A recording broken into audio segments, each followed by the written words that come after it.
Bienvenue dans Technologie en pratique, une émission podcast de Equité où nous plongeons dans le monde fascinant des outils et techniques qui transforment le développement logiciel.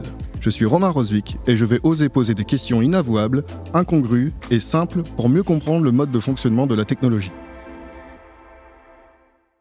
Bienvenue à toutes et bienvenue à tous à cet épisode de Technologie en pratique. Alors, vous avez vu le décor ? On est au Devoxx France avec Julien. Et en plus, on a quelque chose de ouf, on a le multipass. On était speaker au Devoxx. Ça, c'est le badge un peu classe, là. Non, mais franchement, on se la pète un peu, mais bon, c'est pas grave. Et on est content, quoi. C'est tout, on est grands enfants, c'est comme ça. Franchement, quand tu t'amènes avec ça et que tu passes dans les couloirs, c'est quand même, t'es quand même distingué, quoi. Ouais, en fait, il y a les gens voient la couleur de ton badge, font. Lui, il est sérieux. Un peu comme ça, ils font. Et puis, donc, on a accès à des espaces médias comme ici, où on est cool et on est séparés en fait de la foule. Donc, on va théoriquement bien nous entendre. C'est ça. Oui, c'est assez rigolo parce que juste à côté, là, il y a donc les gens qui assistent à la conférence. Là, donc là, c'est une pause. Et donc, il y a des gens qui sont en train de prendre un café, boire un verre d'eau, discuter sur ce qu'ils ont vu juste avant. Et donc là, on est un tout petit peu à l'écart. Ça reste assez calme.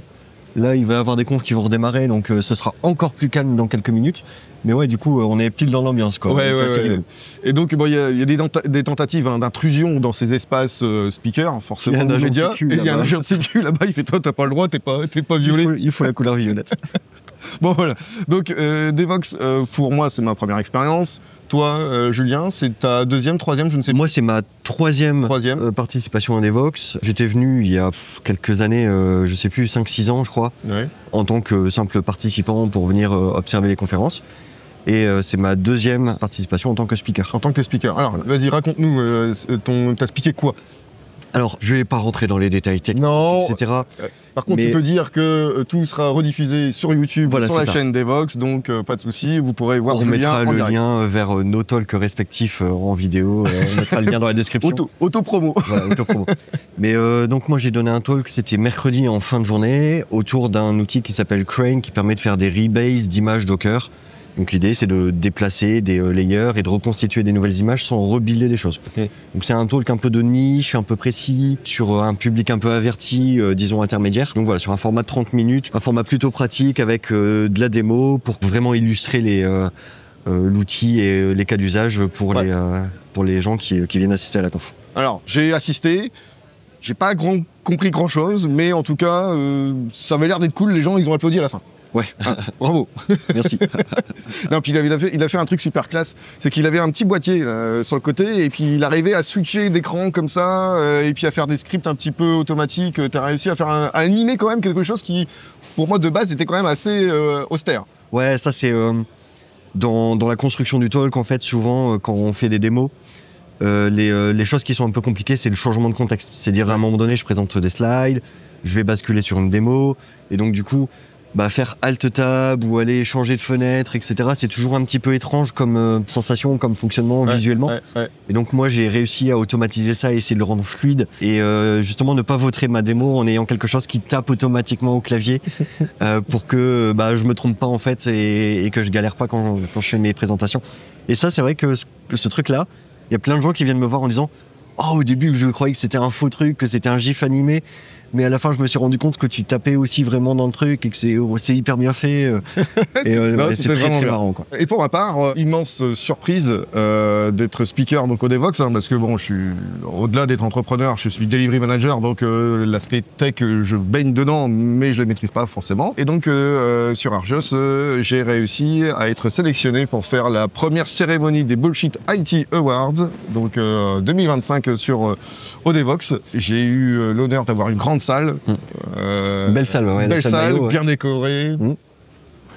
Un peu plus de 200 personnes, donc assez impressionnant quand même comme exercice. J'ai clairement surkiffé, j'en veux encore. Et je sais pas quand est-ce qu'on va sortir l'épisode, mais je vais refaire les Bullshit IT Awards donc au Devlil, là où on aura notre stand Equité et qu'on pourra faire tout ça. Et donc si vous avez loupé le Devoxx, vous pouvez toujours venir me voir au Devlil et je vais refaire une autre cérémonie parce que les résultats sont certainement différents parce que je fais voter le public. Donc, quelle est la sensibilité du public lillois versus la sensibilité du public parisien? Et ben, on verra. Hein. Est-ce que tu as prévu aussi de changer les trophées, les anecdotes Alors, on m'a rajouter des choses récentes que tu as vues? Je pense rajouter des choses. Ouais. Parce que c'est sans fin, en fait, là, les problèmes, les dysfonctionnements. Donc, il n'y a pas de fin au bullshit. Il n'y a pas de fin au bullshit. Par contre, voilà, il y a toujours des choses un petit peu différentes ou voire encore plus absurdes. Donc, je pense que d'ici ces prochaines semaines, je vais en retrouver d'autres. Hein. Donc, naturellement, ça va changer. C'est de l'amélioration continue, hein, ouais. ou le changement continu. Je sais pas trop. Voilà. Pour compléter et enchaîner sur le Devoxx, donc en fait, on est au Palais des Congrès. Donc c'est immense, c'est sur 2 étages, c'est super bien organisé. C'est très pro, c'est très propre, on peut pas être perdu, il y a des plans partout, il y a tout ce qu'il faut. Bon, on avait un peu galéré pour le café au début, mais après on a retrouvé qu'il y avait des coins stratégiques, et puis on a découvert qu'il y avait des zones de speakers où on avait nos propres cafés. On est chouchoutés. Hein. Ouais. Franchement, ils font bien les choses, des Devoxx. Message pour le Devlil. Ah ouais. Dur. J'essaye. Ouais, non, mais Manu, si tu regardes cette vidéo, le Devlil c'est très très bien. Les speakers sont si chouchoutés, les sponsors sont chouchoutés, non. Puis ils nous ont offert un sac à dos.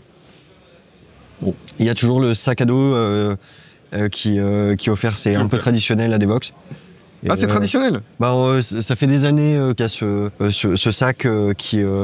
donc tous les ans, le modèle change un petit peu, etc. Mais c'est traditionnel à Devoxx.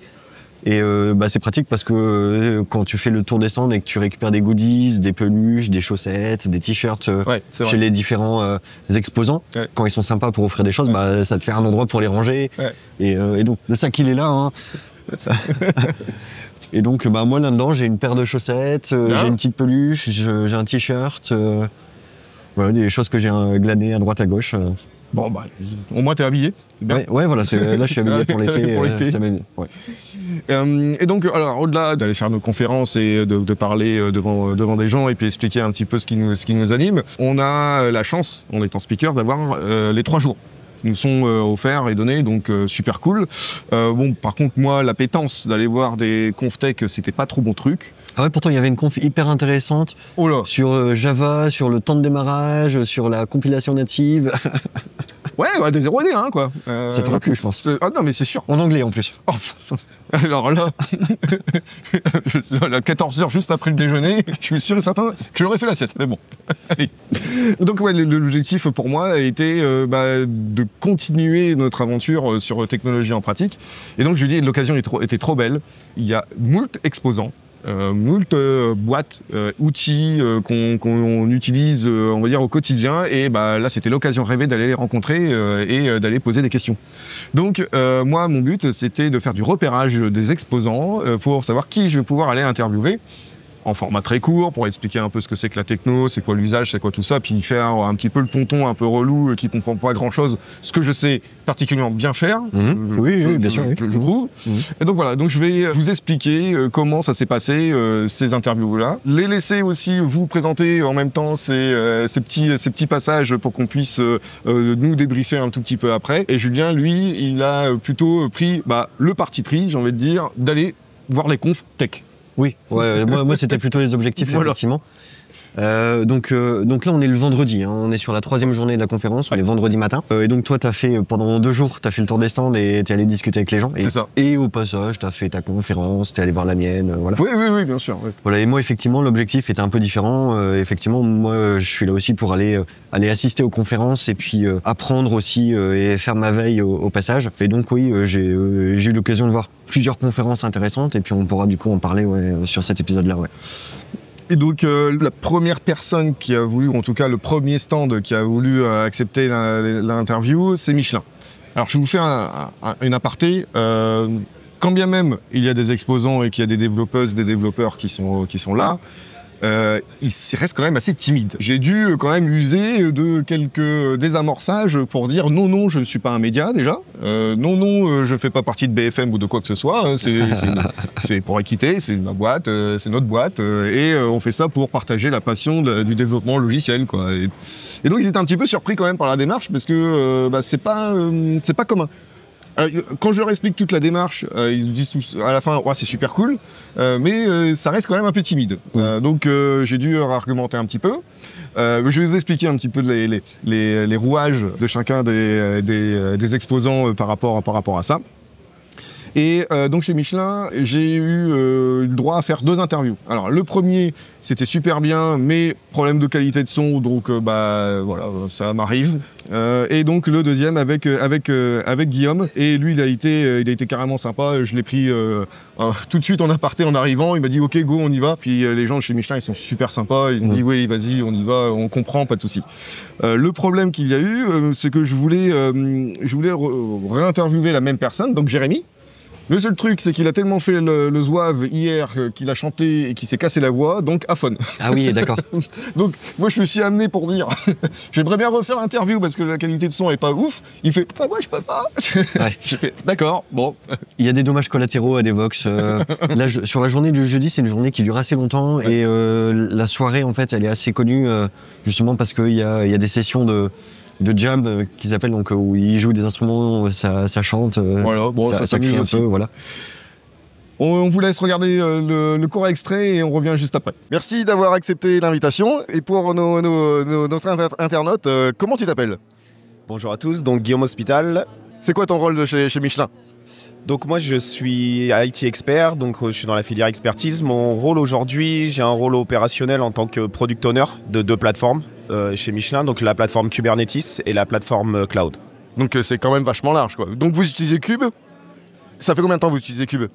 Cube, on a commencé en 2018, okay. Donc on faisait partie, on va dire, des précurseurs sur le sujet. Et voilà, depuis, on a pas mal évolué, on a fait beaucoup de choses. Et maintenant, on travaille sur une distri qui est full open source. Donc on est sorti d'un provider qu'on avait auparavant. Et donc voilà, donc on a décidé d'investir sur l'open source, à attirer les talents. C'était ça aussi une des principales choses qu'on voulait faire, et puis montrer que chez Michelin on fait autre chose que des pneus. Alors ouais, attirer les talents. Donc toi tu es chez Michelin depuis quelques années, moi je sais pas trop. Quelques années, ouais. Quelques années, je suis rentré en 2016 chez Michelin, ouais. Ok. Comment t'es rentré dans cette société et tu t'es dit ouais là je vais faire ma carrière ou un bout de carrière? Alors, je suis rentré après. Alors, mon parcours, j'ai commencé chez IBM quand je suis sorti de l'école. Ensuite, je suis passé chez Accenture, okay. À peu près 5 ans dans les deux sociétés. Et puis, j'ai été recruté par Michelin donc en 2016 pour travailler essentiellement sur les opérations au début, donc monter des équipes techniques. Et puis, petit à petit, j'ai évolué sur un poste de cloud architecte. Très bien. Ok. Donc, la technologie, ça évolue tout le temps et en permanence, hein, c'est ce qui est constant, c'est ce changement-là. Toi, quelle est ton intuition ou l'envie que tu aimerais donner à Michelin sur la technologie ou la plus proche technologique et la plus mature pour toi, ou en tout cas la plus évidente dans votre situation? Disons que chez Michelin, déjà, on a pas mal de chance, c'est qu'on est plutôt pas mal. On est plutôt sur la hype, en fait, sur les technologies. On a beaucoup de Kafka, on a beaucoup sur les parties stockage, sur la data. On est déjà des gros consommateurs, notamment des solutions cloud, que ce soit du Databricks, que ce soit du Azure, du AWS. On a du Cube. Donc voilà, donc on est en termes de technologie, on est déjà bien équipé. Bien servi. Voilà, tout à fait. Donc maintenant, c'est être capable de s'en servir correctement, d'aller dans le bon sens, et puis servir notre business le mieux qu'on puisse le faire, quoi, en fait. D'accord. Toujours au service du business. Hein, Exactement. Donc, passionné de tech, ça je le vois depuis des années. Est-ce que tu pourrais donner un conseil à nos internautes, un ouvrage, un blog, ou quelque chose qui te dit ouais, tiens, ça serait cool d'aller lire, d'aller jeter un coup d'œil, ça vaut le coup, c'est peut-être méconnu? Ouais, alors moi pour le coup j'ai toujours été plutôt autodidacte, hein. J'aime bien lire, j'aime bien regarder ce qui se passe un petit peu ailleurs, trouver les technos qui sont un peu qui sont trendy. Donc globalement je vais dire de consulter des blogs. Ouais. Maintenant ça devient un peu la référence, il y en a un petit peu partout. On en a un chez Michelin, ouais, voilà, on en a fait un ça fait 2 ans, 3 ans. On essaye de l'alimenter, enfin on l'alimente, c'est pas on essaye, on l'alimente très régulièrement. Donc voilà, vous pouvez voir un peu ce qu'on fait, les différentes technologies sur lesquelles on travaille. Donc c'est blogit.michelin.com. Donc n'hésitez pas à aller faire un petit tour, vous allez voir, voilà. C'est super sympa. Le message est passé, allez voir le blog. Merci beaucoup. Merci. Alors, quand je suis arrivé sur le stand de Michelin, forcément, alors moi, mon réflexe, hein, je pense forcément bagnole parce que fan de Formule 1, de voiture, ce genre de pneus. Des pneus aussi, hein, parce que ça fait partie des choses essentielles pour la performance d'une voiture. Et c'était quelque chose en fait qu'ils ne voulaient pas mettre en avant. Michelin, c'est ça qui était très marrant. Non, on parle pas de ça, on s'en fiche, on veut pas. Nous, ce qu'on veut, si on est au Devox, c'est pour mettre en avant notre technologie et nos usages et ce genre de choses. Donc ils sont quand même assez larges en termes de technologie, de ce que j'ai compris et de ce que j'ai vu. Ils sont même passés sur des choses en open source, donc ils le donnent aussi à toute la communauté. Donc ils produisent du code, des outils, etc. Ils les mettent à dispo sur GitHub, très bien. Tout à fait, ouais. Très bien. Super cool. Et ils ont un blog aussi. Il faut aller faire un tour hein, parce que ça fait 3 ans qu'ils l'alimentent. D'accord, un blog tech avec des articles réalisés par leurs équipes techniques et tout, c'est super intéressant. C'est super cool quoi. Et donc, on va forcément basé à Clermont-Ferrand. Ouais. Toute leur R&D est là-bas. Bah, ils ont l'air de s'éclater quoi, parce que là c'était une belle bande de sympatoches quoi. Et ça donne envie en fait. Ça donne réellement envie d'aller faire un tour là-bas et de savoir comment ça peut se passer. Et je crois ils m'ont parlé d'une conférence aussi d'un salon. C'est Volcamp. Oui, Volcamp, oui. C'est ça. C'est une conférence qui est assez connue, qui a lieu au mois d'octobre à Clermont-Ferrand. Et donc c'est une des conférences tech de leur région. Et c'est un peu dans le même esprit que le DevLille ou. Ok, voilà. C'est ça. C'est une conférence un peu généraliste. Mais toujours sur la tech. Hein. Oui, sur la tech, ouais. Ok. Donc ils nous ont proposé d'aller à leur rencontre là-bas. Bon, on verra si on y sera, mais en tout cas, j'ai trouvé l'échange super honnête, super frais, et puis d'une sincérité à toute épreuve. C'était vraiment super cool. Moi, sur leur stand, j'ai fait un truc incroyable. Ah oui, c'est vrai. Mais parce qu'il faut en parler aussi. Parce que, donc, sur chacun des stands, les entreprises, les gens proposent des animations, parfois des jeux, des concours, etc. Et en fait, ils ont fait une animation autour d'un jeu de course. Alors, je sais pas si on peut le citer, mais je vais pas le citer. Voilà. Et donc, ils ont installé un jeu de course qui est pas de la voiture, qui est pas de la Formule 1, voilà. Qui est très très connu. Et puis donc voilà, ils ont installé un siège baquet, un volant, et ils avaient aussi le casque de réalité virtuelle. Ah, j'ai pas vu ça. Cool. Et donc j'ai eu l'occasion de faire un tour de bagnole sur le circuit du Mans. C'était mercredi, et il s'avère que j'ai fait le 2e temps de la journée, et donc j'ai gagné une casquette Michelin. Alors voilà, j'ai une casquette, elle est magnifique casquette, merci beaucoup. Ça me va pas du tout, mais quoi qu'il en soit, en tout cas voilà, c'est une animation plutôt sympa. Et je suis aussi repassé hier, et là j'ai pu tester avec le casque de réalité virtuelle. D'accord, ok. Et donc t'es installé dans le siège avec le volant, le casque, tu peux regarder, tourner la tête et tout. C'est hyper bien fait, ça marche bien, et c'était une animation vraiment cool sur l'instant. Et je repasserai tout à l'heure refaire un tour de circuit. Inarrêtable. Bon, toi Julien, quelle est la première conf que tu retiens de cette session de Devoxx? Alors moi, une des premières confs qui m'a vraiment plu sur cette année à Devoxx, c'est une conf qui a été animée par Alina Yurenko, qui est développeuse chez Oracle, et elle a parlé de GraalVM et de la compilation native. Et donc du coup, elle nous a expliqué comment facilement on pouvait prendre une application qui est en Spring Boot par exemple, des choses un peu classiques chez nous, et comment venir paramétrer la compilation native pour notre application, et quels étaient les impacts sur les performances, sur les temps de démarrage, sur la compilation en elle-même de l'application. Et donc moi, ce que j'en retiens, c'est que la compilation native avec GraalVM, c'est des choses qui existent quand même depuis quelques années. C'est de plus en plus facile. C'est de plus en plus intégré. D'accord. En quelques minutes, en rajoutant de la configuration dans les fichiers pom.xml, je ne sais pas si ça te parle. Ah bah si, voilà. Si, manger des pommes. Ouais, manger des pommes. Non, il fallait que je la fasse. Donc en rajoutant un petit peu de configuration, on arrive très vite à avoir une compilation native, avoir un binaire qui marche. Et après, là, on peut aller affiner pour augmenter encore les performances, etc. Mais c'est facile et on a des excellents gains en peu d'efforts. Facile et accessible. Et accessible, ouais. Vraiment accessible. Il y a vraiment les deux. Et donc, voilà, moi j'ai trouvé ça hyper intéressant.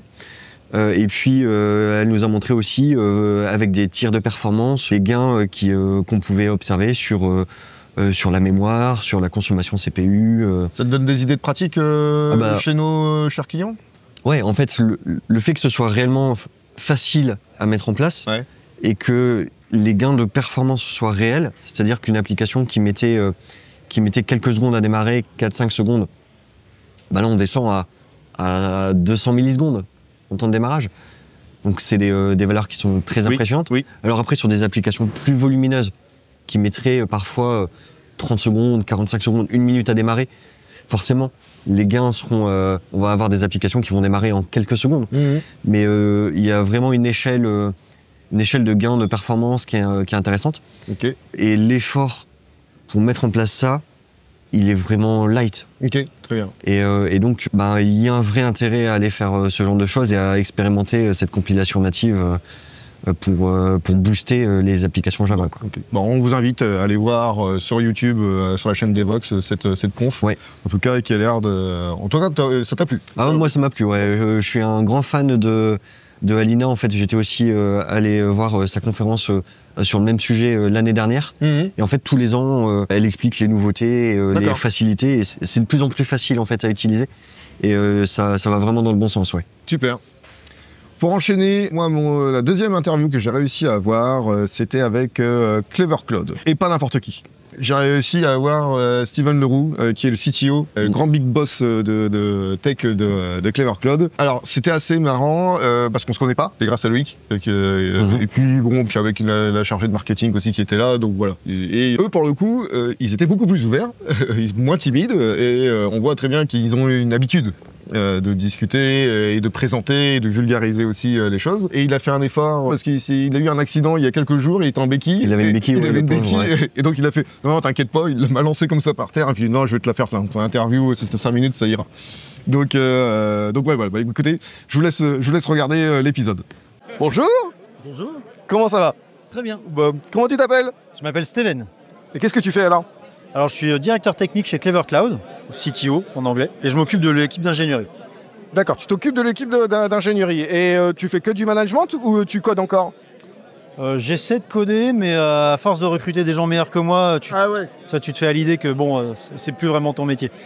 Mais c'est pas parce que je développe pas que j'ai pas un regard sur les choix technologiques, les orientations, tu vois, la gouvernance aussi technique et technologique de l'entreprise. Ouais, donc toi tu es CTO et pour revenir sur Clever Cloud, c'est quoi le cas d'usage de Clever Cloud et à quoi ça sert? Alors Clever Cloud, c'est né d'une problématique qui était simple, c'est qu'on s'est dit que le logiciel dévorait le monde. Tu vois, on dit souvent software eating the world. En fait, on s'est dit à un moment donné, mais en fait, c'est hyper pénible pour un développeur qui est la personne qui implémente le logiciel de mettre en production du logiciel et de le maintenir, etc.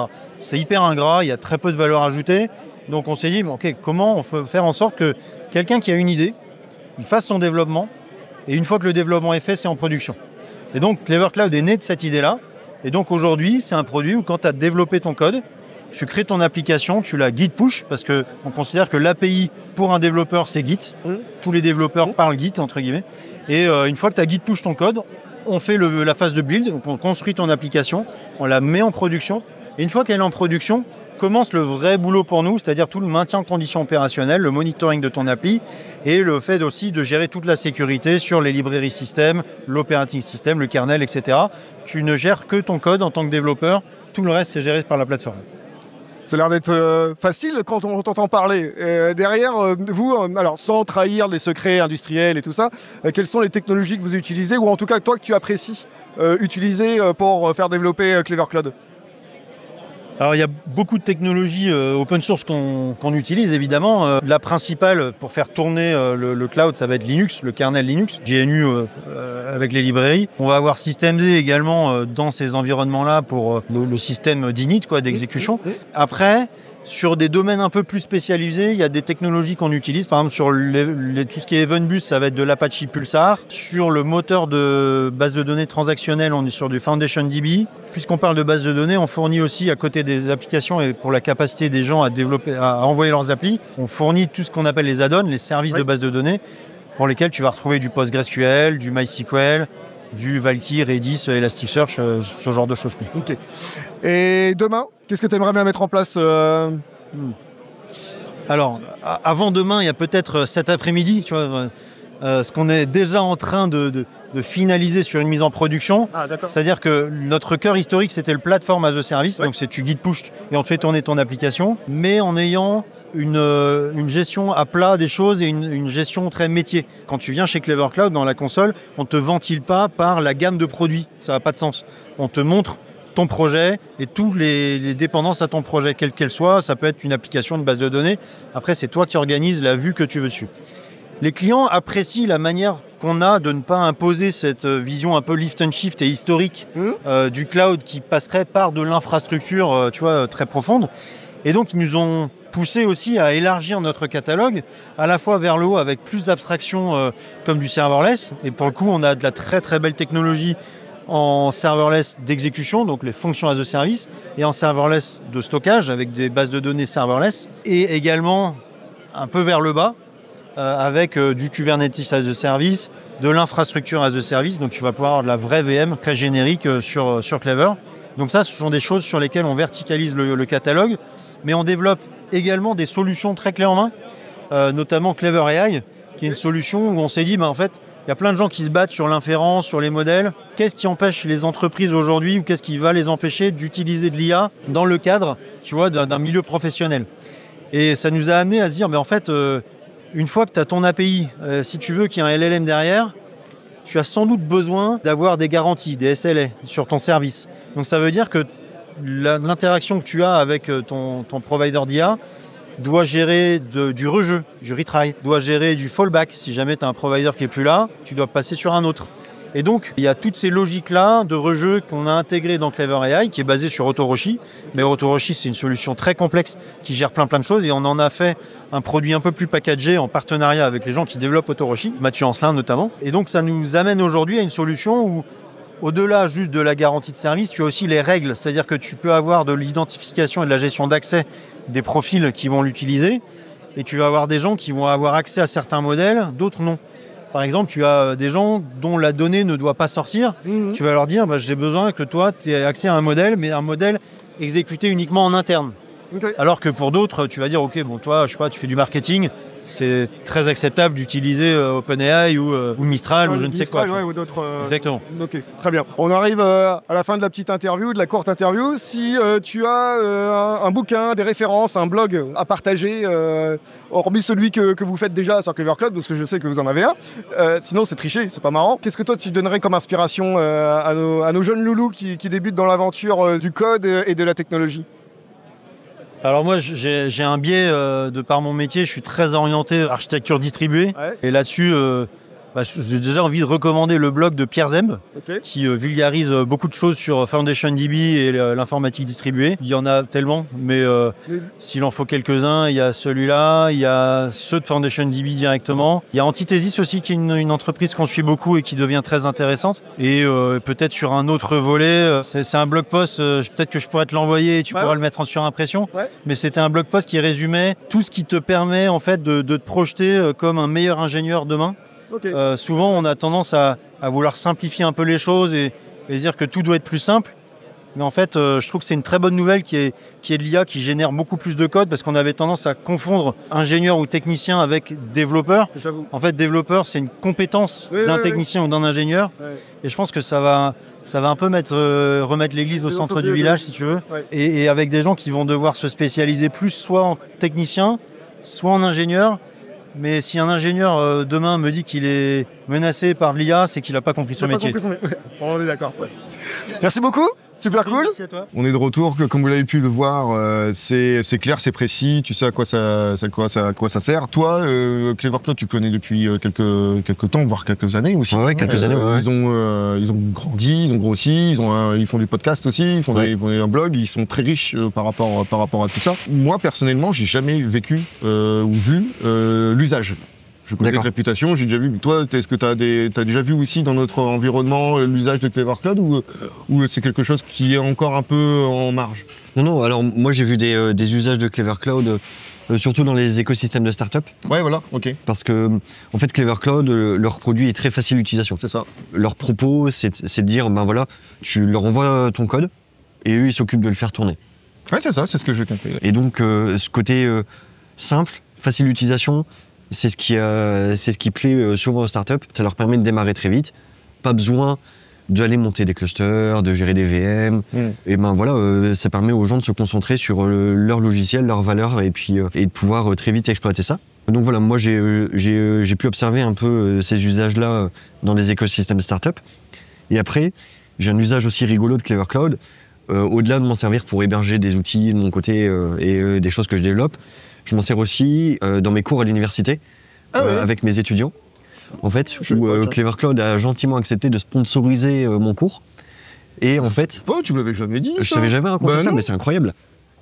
Et j'y suis allé un beau matin, j'ai fait un mail un peu au culot en disant j'adore votre produit, je donne un cours à l'université, ça serait vraiment cool si mes étudiants pouvaient déployer leur TP sur Clever Cloud. Ah bah, dis donc. Ok. Et donc ils ont accepté de sponsoriser cette démarche-là. Et donc on a un espace dans lequel tous les ans je donne accès à mes étudiants. On développe des TP en Java, Spring, voilà, des choses un peu classiques. Et ils peuvent déployer leur TP sur ce cloud. Donc, du coup, c'est hyper facile d'utilisation pour eux. Ouais. Et ça permet de sortir leur TP de leur machine et de le faire tourner quelque part. Et ça permet aussi de les acculturer un petit peu à tout ce qui est intégration continue, déploiement cloud. Et donc ça marche plutôt bien. Tous les ans, j'ai des super feedbacks des étudients. Ils sont hyper contents tu m'étonnes, de faire ces déploiements-là. Et ça puis, te donne presque envie d'aller à tes cours, tu vois. C'est franchement bien. Et donc voilà, c'est gagnant-gagnant. Hein. Je pense que ça fait aussi un peu de pub à Clever et à la fin, ils ont des utilisateurs convaincus en fait par leur plateforme. Ils sont très ouverts. Ouais. Et voilà, donc ça c'est un des cas d'usage que j'ai avec eux et hyper rigolo et que j'apprécie beaucoup. Ouais. Super. Deuxième conférence, Julien, que tu retiens de ces 3 jours du Devoxx. Ouais, alors une conférence que j'ai vue qui m'a beaucoup plu, c'est Olivier Poncet qui a fait une conférence qui s'appelle l'anatomie d'une faille. Donc c'est une conférence sur la faille XZ qui a été révélée l'année dernière, une faille de sécurité majeure qui était notée 10 sur 10, donc le niveau le plus élevé qu'on puisse imaginer. Quand les responsables de sécurité des systèmes d'information ont vu cette faille, ils ont dû s'évanouir. Et ensuite, en reprenant leurs esprits, chercher à colmater le truc. Et en fait, ce qui était intéressant dans la conférence d'Olivier, c'est qu'il a expliqué en fait tout le travail qui a été produit de la part des gens qui ont introduit la faille dans le système. Puisqu'on parle d'une action vraiment malveillante où, dans une librairie XZ, c'est une librairie qui fait de la compression, de la décompression, de binaire, quoi, voilà. Et donc, il y a une faille qui a été introduite dans cette librairie et il y a eu un gros travail d'ingénierie sociale de la part de quelqu'un qui est devenu, au fur et à mesure des années, mainteneur de la librairie, qui allait modifier du code de test pour venir introduire des failles petit à petit. Un travail de plusieurs années. La faille de sécurité a été découverte un peu par hasard par quelqu'un qui s'est rendu compte que quand il se connectait en SSH à sa machine, ça prenait 200 millisecondes ou 300 millisecondes de plus que d'habitude, c'était pas normal. Et cette personne a creusé et est tombée sur la faille de sécurité. Et donc voilà, donc Olivier retrace un peu toute cette histoire-là. C'est une enquête en fait. Ouais, c'est une vraie enquête. Ouais. Et puis il explique aussi les techniques derrière la faille de sécu, comment le code a été modifié et comment la faille est introduite à la fin vers les paquets qui étaient distribués vers les serveurs, etc. Donc une conf passionnante. Olivier, c'est un super orateur. Il a beaucoup d'expérience en tant que speaker et donc il parle très bien et sa conf est hyper bien construite. Et là, le sujet était particulièrement intéressant et bien amené. Donc voilà, une conf plutôt marquante pour moi et hyper intéressante. Bon, comme d'hab, allez sur YouTube pour aller voir ça. Sans transition, le 3e exposant que j'ai réussi à interviewer, c'est JetBrains. Et là, je vous laisse regarder l'épisode. Bonjour messieurs, merci d'avoir accepté l'invitation. Alors, toi tu t'appelles comment? Je m'appelle Louis. Et tu fais quoi? Alors, je travaille à JetBrains et je travaille plus particulièrement sur IntelliJ IDEA et je fais tout le support Java dans IntelliJ. Ok, à ton tour, tu t'appelles comment? Moi je m'appelle Geoffrey, je suis développeur aussi à JetBrains et je travaille sur un build tool qui s'appelle Hamper. C'est un outil pour travailler avec Kotlin, le langage Kotlin que JetBrains fait aussi. Ok, alors vas-y, ça sert à quoi Alors le langage Kotlin, c'est un langage de programmation comme Java ou un autre langage. Et le tool dont on a besoin, c'est pour convertir ce texte que les gens écrivent, le code de Kotlin, dans quelque chose que la machine peut comprendre et exécuter. Donc ça s'appelle le compilateur, qui va compiler le code pour faire un programme que la machine peut faire tourner. Et nous, l'intérêt de notre build tool, c'est non seulement de faire cette compilation, mais aussi d'aller chercher des dépendances, par exemple, des librairies qui ont été écrites par quelqu'un d'autre, qu'on veut utiliser dans notre projet, s'assurer qu'il y a les bonnes versions partout. En fait, faire tout marcher ensemble pour avoir un produit qui est utilisable à la fin. Notre application Android, faire notre librairie, tout ça. T'as compris ce qu'il a dit? Oui, bien sûr. Souvent, les gens, peut-être, ils ont déjà utilisé Gradle et c'est vraiment l'enfer. Et du coup, on essaye d'améliorer l'expérience utilisateur et de faire que ça soit smooth, de faire du Java ou du Kotlin. C'était ça? C'est ça. Ça fait combien de temps que tu es dans ce domaine-là? Dans ce domaine-là précis, sur ce genre d'outils, c'est plus 3 à 4 ans. D'accord. Voilà. Et après, j'ai une dizaine d'années d'expérience dans la programmation en général. Je faisais du Java avant de me mettre à Kotlin. Je travaillais plutôt sur des gros services avec beaucoup de trafic. Et maintenant, c'est un truc plus dédié, un peu plus proche de la machine pour moi. Donc, c'est intéressant aussi, très très intéressant. Ouais. Okay. Tu peux nous expliquer un peu c'est quoi ton rôle en ce moment et qu'est-ce que tu fais et qu'est-ce qui te passionne aussi? Alors, ce que j'ai fait en ce moment, c'est la configuration du JDK. Donc, quand on développe en Java, on a besoin d'avoir un development kit installé. Ouais. Donc, dans IntelliJ, on essaye de simplifier l'utilisation, le téléchargement et de, par exemple, détecter si l'utilisateur a déjà un JDK installé sur son ordi. Okay. Et ce qui me passionne, c'est dans mon équipe, en fait, on va être toujours à l'affût de ce qui se passe en Java et de pouvoir supporter toutes les dernières features. Et quand la nouvelle version de Java va sortir, dans IntelliJ, tout sera déjà supporté. Exactement. Okay. Et c'est ça que tu fais en ce moment au quotidien. Exactement. Ok. Et tu vois, là, si vous semblez quand même d'être jeune, en tout cas, sauf si vous vous maquillez vraiment bien. Mais sinon, si vous avez une référence, en tout cas un bouquin, un blog, hormis celui que vous produisez aussi dans votre société, hein, dans vos outils, qu'est-ce que vous pourrez conseiller à mes internautes?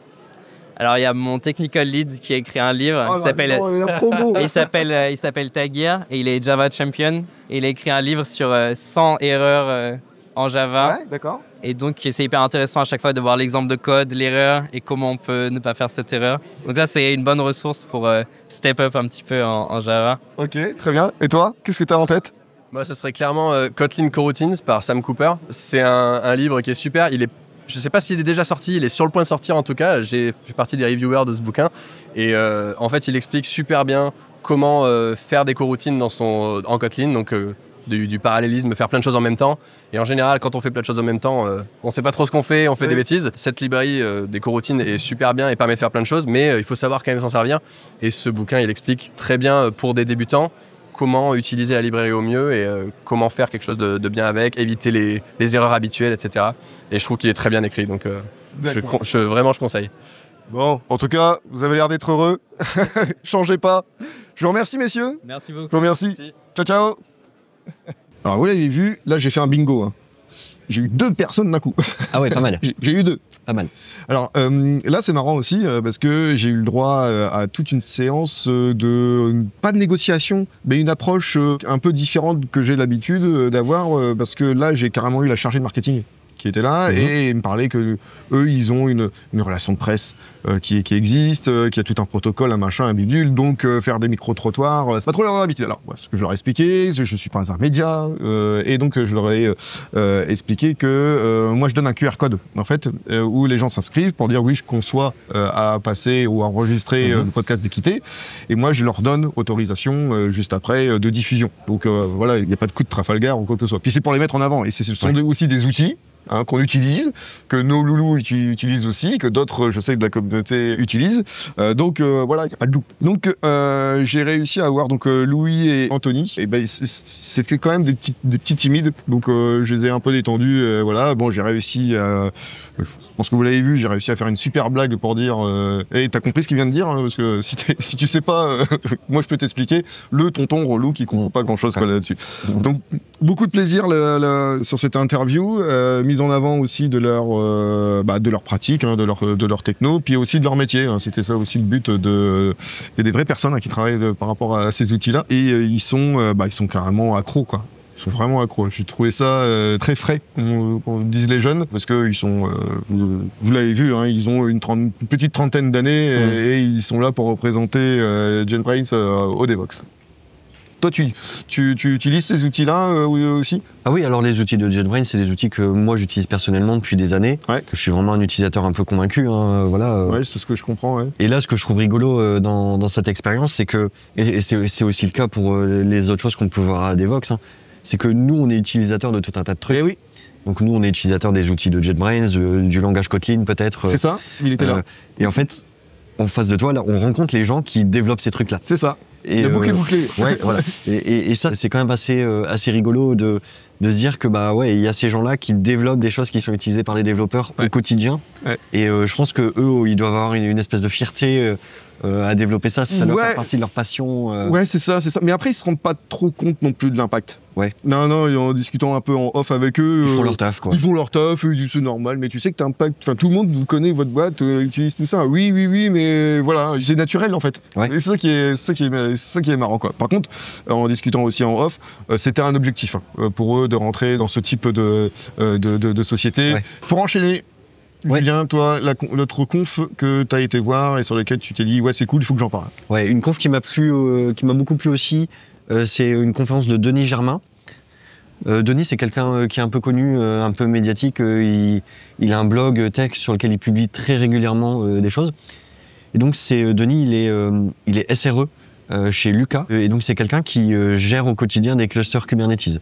Okay. Et sa conférence, il l'a nommée 5 façons de flinguer sa prod Kube. Ah oui, d'accord, ok. Et donc il a raconté 5 anecdotes qui sont issues de ses expériences passées sur bah voilà, qu'est-ce qui s'est passé sur la prod, quelle était la cause, comment on a réglé les choses.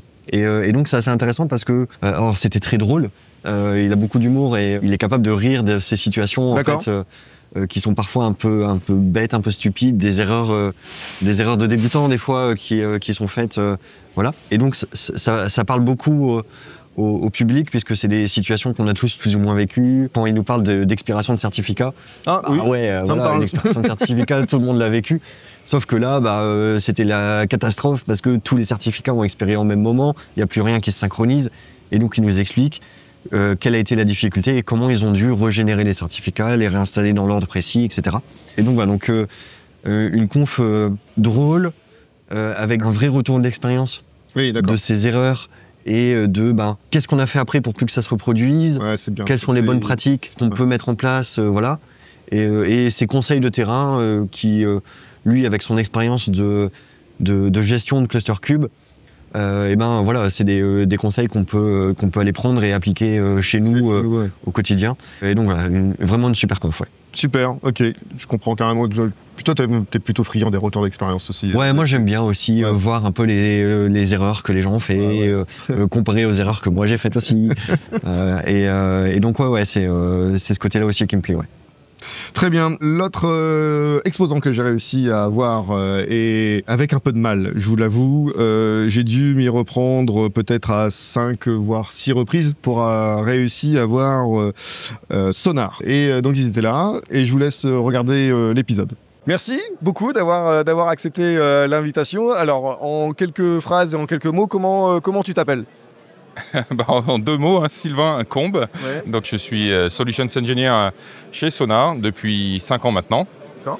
Donc j'ai rejoint Sonar pour leur produit Sonar Cube que je connaissais depuis très longtemps. Je viens de l'engineering, de l'IT, du monde du développement et Sonar Cube est la solution la plus connue des développeurs sans doute.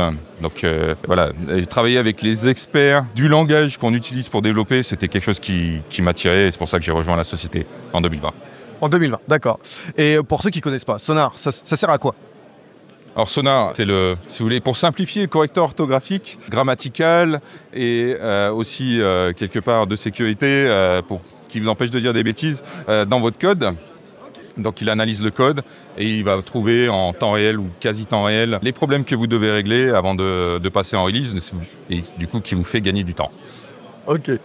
Alors quelquefois, moi je traîne souvent avec des développeurs et pour les embêter, je vais derrière et puis je fais regarde, ton Sonar il est rouge. Puis ils disent ouais mais c'est normal parce que blabla, ils me remettent toujours un argument.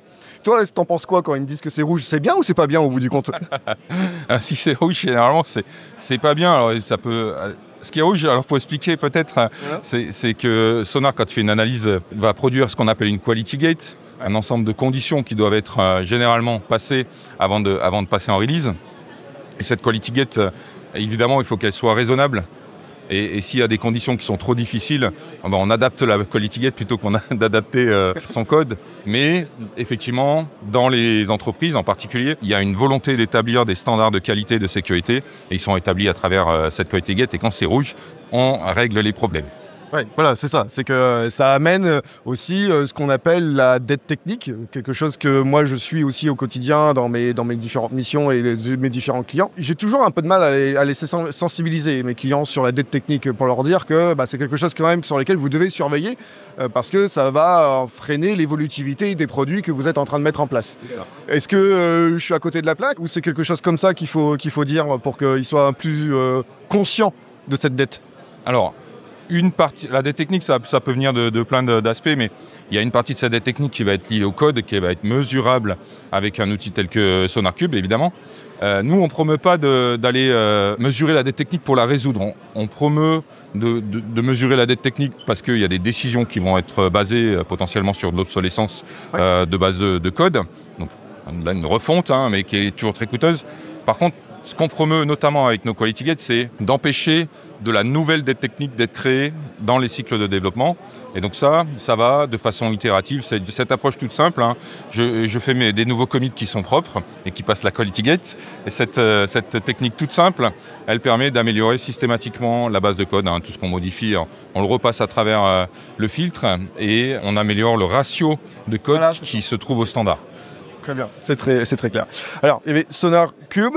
Il y a d'autres produits, il y a d'autres trucs qui sont dans les rouages que vous mettez en avant maintenant? Alors, merci de le demander, parce qu'il y a eu un rebranding très récent de nos solutions sous la marque SonarCube. SonarCube, c'est celle qui est connue le plus, qui est utilisée par finalement 10 millions d'utilisateurs, 10 millions de développeurs, quasiment un développeur sur 3 dans le monde qui connaît nos solutions. Et donc, SonarCube IDE, anciennement SonarLint, directement dans son éditeur, analyse temps réel avant même le commit. SonarCube Server, beaucoup de clients français, notamment sur du SonarCube Server, c'est la solution on-prem qui existe depuis plus de 15 ans. Et SonarCube Cloud, qui est comme un SonarCube Server, mais en SaaS, donc une URL, sonarcloud.io. Et le service qui est fourni par SonarSource, hébergé par SonarSource. Ok, c'est clair. On arrive pratiquement à la fin de notre petit entretien. Comme je te l'avais dit, est-ce que tu pourrais donner un ouvrage ou quelque chose, une référence à nos internautes qui nous suivent sur le développement, sur le développement logiciel sur mesure, ou carrément toi quelque chose qui t'a inspiré? Alors, ma génération n'était pas tout à fait Internet. Moi, je me suis intéressé à l'IT et au développement logiciel et aux ordinateurs à l'époque, bien avant le temps d'Internet, un petit peu avant quand même.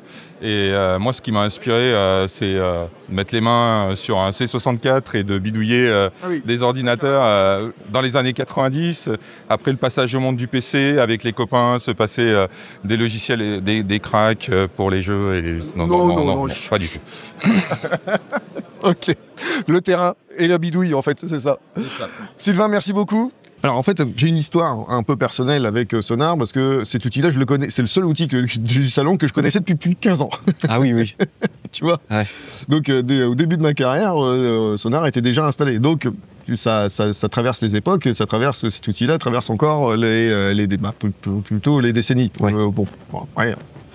Ouais, 40 piges, ça se voit, ça commence. Bon, et donc voilà, pour moi la boucle est bouclée, c'est parce que en fait j'ai commencé ma carrière en découvrant cet outil-là, et puis je découvre au Devox le Sonar, et j'ai réussi à avoir quelqu'un qui puisse me donner des informations, et puis aussi comment eux ils l'utilisent et qu'est-ce qu'ils préconisent. Donc voilà, c'est pas comme d'habitude sur chaque outil, c'est pas une fin en soi, et ils étaient plutôt dans cette approche-là. Donc j'ai eu un grand timide quand même, encore une fois. Pourtant il était plus grand que moi. Ah oui, non, un grand au sens propre. Un grand timide. Et donc Sylvain avait un peu d'appréhension là-dessus. Pourtant, c'est quelqu'un qui a un contact assez facile. Je l'ai vu quand il était sur le stand, mais c'est bizarre. L'effet d'un téléphone. La caméra, ça. Bah ouais, ça, je sais pas. Bon, soit.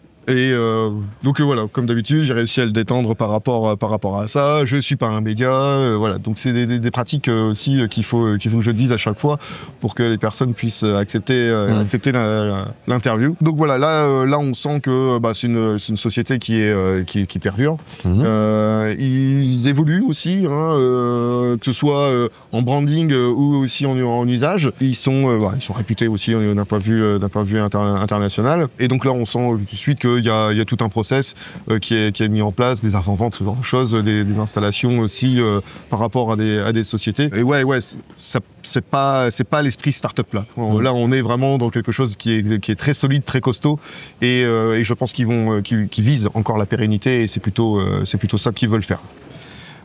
Toi, Sonar, pas de soucis.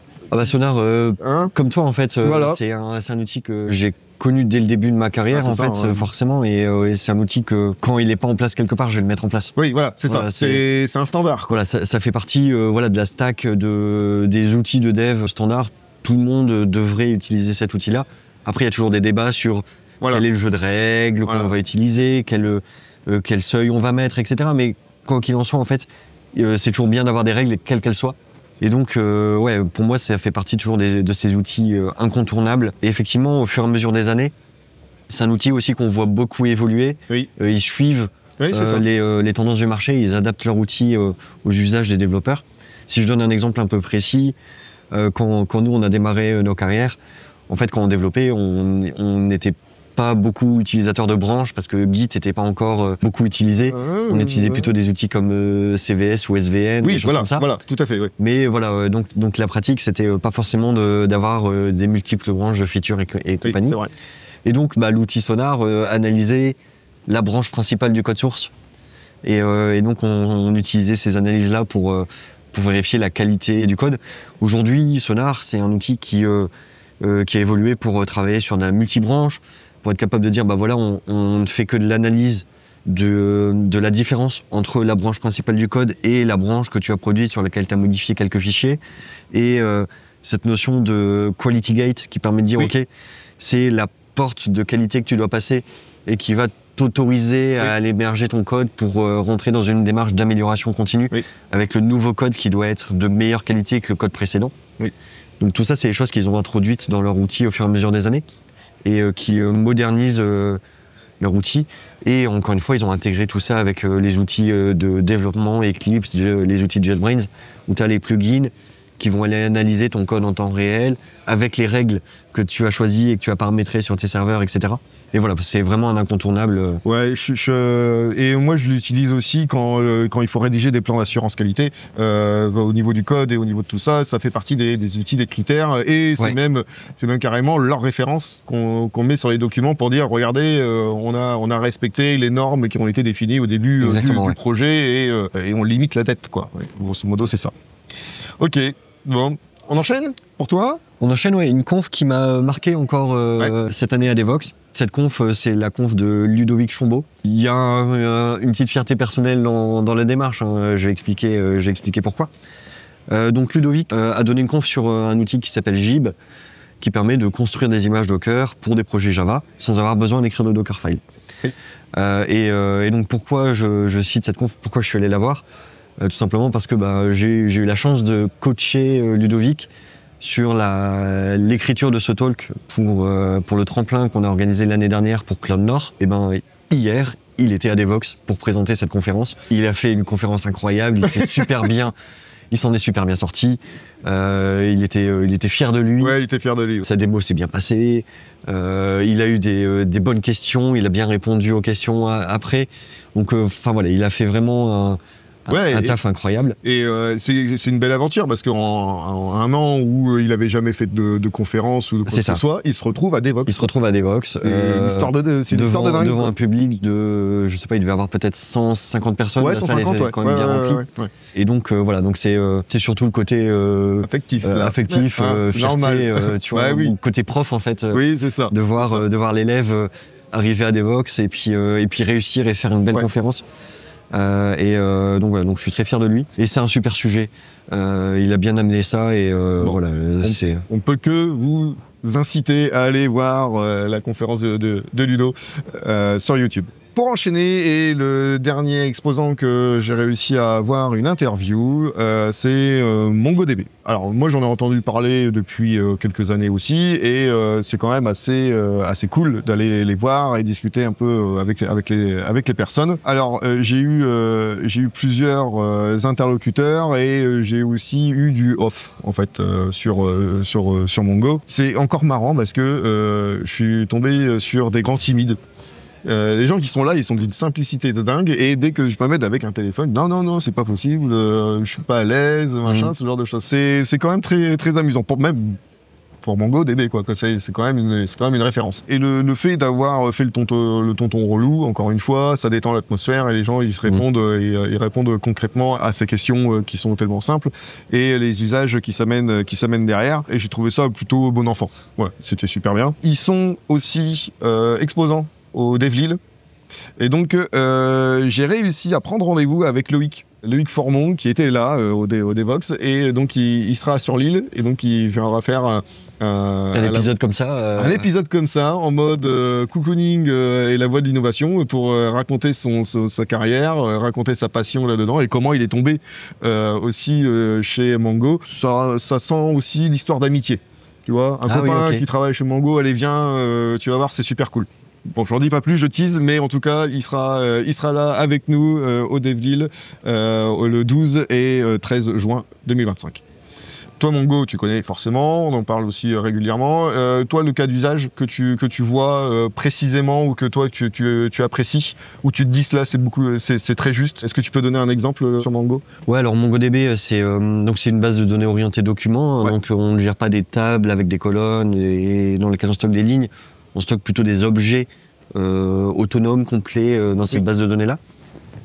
C'est un système qui existe depuis assez longtemps, hein, MongoDB. Moi, j'ai je pense plus de 10 ans sur les premières versions que j'avais pu utiliser. Et donc, c'est aussi une base de données qu'on retrouve un peu sur tous les projets, chez tous les clients. Elle a plein d'avantages. Hein. C'est quelque chose qui fonctionne en cluster nativement. Oui. Donc, il y a des bonnes garanties sur les conservations de données, la réplication de données, etc. Et puis, c'est quelque chose aussi qui est facile d'utilisation pour les développeurs, en termes de paramétrage, en termes de stockage, de requêtage. Donc voilà, donc ça c'est pour parler un petit peu de l'outil.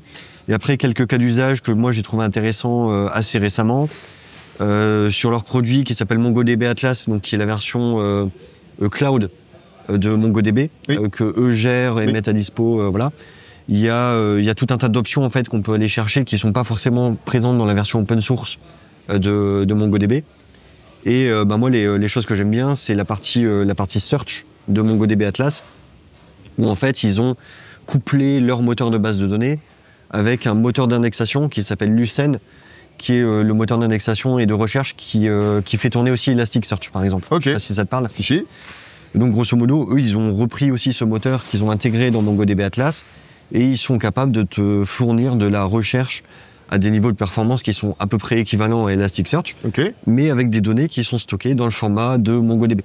Et donc ça, c'est des choses qui sont assez intéressantes parce que ça te permet, quand tu développes des applications, de justement pouvoir tirer parti d'une recherche de qualité et pertinente sur des données, en fait, dans lesquelles tu n'es pas allé les indexer dans un autre système. C'est dans ta base de données normale, tu peux avoir une recherche. C'est un peu le meilleur des deux mondes. Alors, t'as pas les mêmes capacités d'affinage que tu peux avoir sur Elastic, tu vois, pour aller vraiment optimiser la façon dont tu indexes tes données, etc. Mais en fait, ça fait hyper bien le taf. Ouais, ok, d'accord. Ça, c'est vraiment pour moi une feature assez intéressante. Voilà, ça, c'est des choses que j'ai déjà pu voir aussi mettre en place dans des startups, chez des clients. Voilà. Ok, très bien.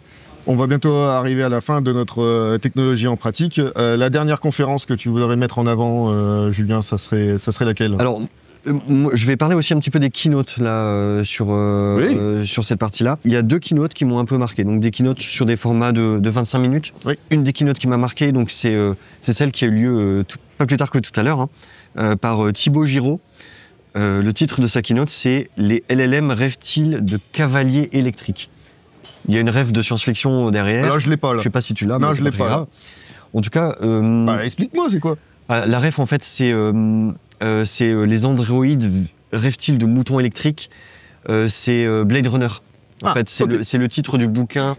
J'ai réussi. Derrière Blade Runner. Donc, le sujet de Blade Runner, c'est de dire t'as des robots et ils ne s'en rendent pas compte, ils ne le savent pas, et ils se comportent comme des humains. Oui. Et donc là, la rêve, je trouve qu'elle est quand même plutôt bien casée. Et donc là, Thibaut, dans sa keynote, son propos, c'est d'expliquer qu'est-ce que c'est un LLM.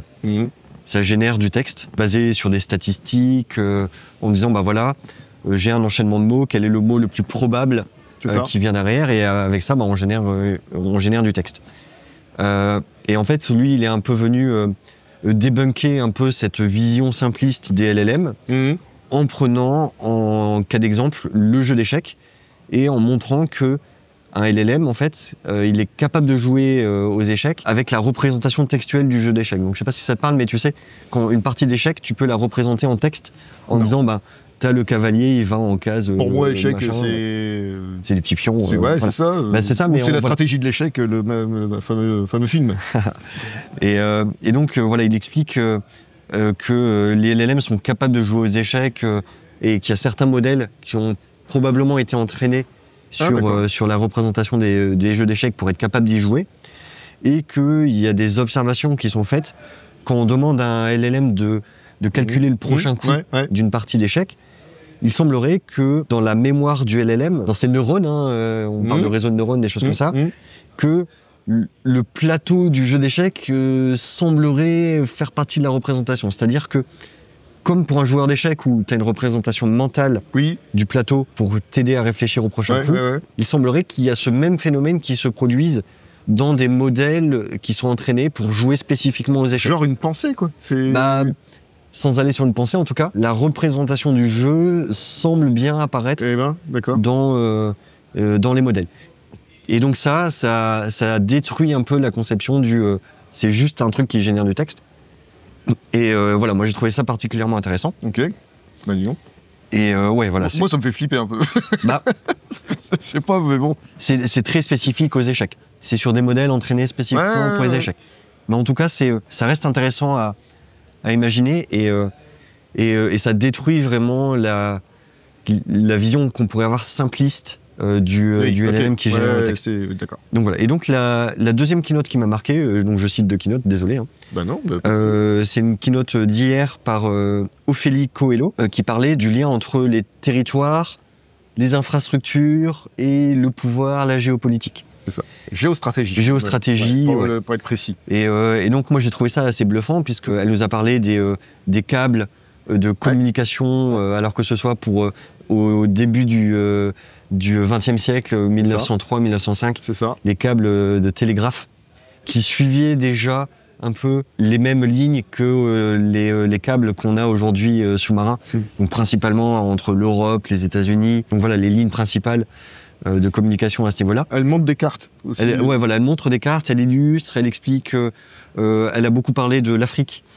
Parce que c'est un domaine qu'elle étudie dans le cadre de sa thèse, si j'ai bien compris. Et donc elle explique les câbles autour du canal de Suez, qu'il y a des nouveaux câbles qui ont été posés, financés par Dubaï, les Émirats, pour servir de support à leurs futures villes futuristes, etc. Et donc elle parle aussi de la répartition des réseaux et donc du jeu de pouvoir qu'il peut avoir derrière ça, avec des États qui pourraient chercher à contrôler les câbles et les réseaux et les infrastructures.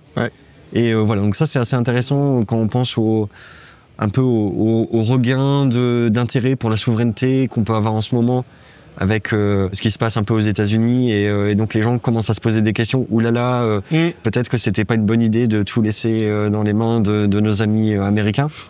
Ou de nous de ne pas s'en occuper. Ou nous, voilà. Donc voilà, tout ça, ça a fait un peu résonner un peu tout ça chez moi et j'ai trouvé vraiment ça aussi, cette keynote inspirante et très intéressante. Ok, j'étais là aussi et je confirme que c'était plutôt cool. Donc encore une fois, on vous invite à aller voir sur la chaîne YouTube des Devox cette keynote. Ainsi s'achève notre épisode, monsieur invité permanent. Avec grand plaisir. Au Devox. Moi j'ai passé 3 jours exceptionnels. C'est pas fini, il reste encore une fin de matinée. Il reste encore une demi-journée, c'est vrai, mais bon, là, on arrive quand même plutôt plus proche de la fin qu'autre chose. Et moi, je repostulerai, on sait jamais. Il y aura peut-être d'autres cérémonies l'année prochaine, mais en tout cas, je reviendrai avec plaisir ici. Et puis, on va passer quand même un super bon moment. On a vu plein de copains aussi, et on s'est encore enrichi, je trouve.